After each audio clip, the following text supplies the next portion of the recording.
It's hard to believe that things could be getting worse in Venezuela, but they are indeed getting worse. This time, the news is that one of the most oil rich countries in the world is suffering from some of the longest gas lines in the world.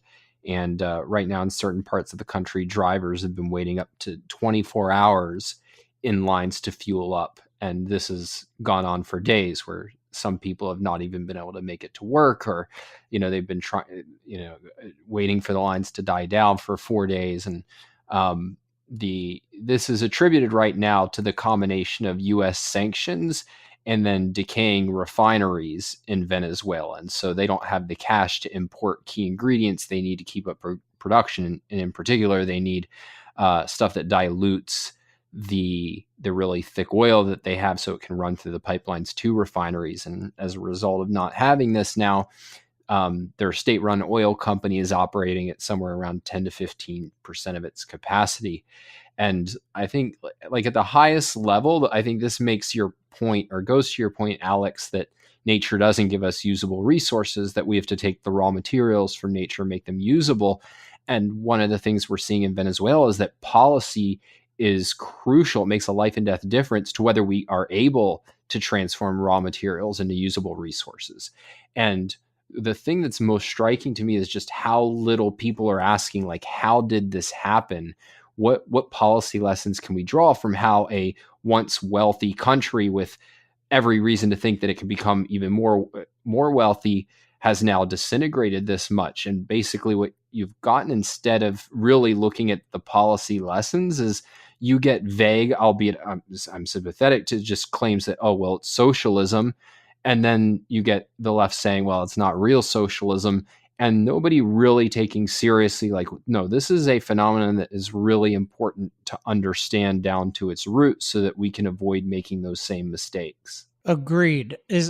What do you think is the best analysis that exists right now on this? Well, it's actually something that I'm searching for, so I don't have an answer offhand. I mean, there's been things that I've encountered.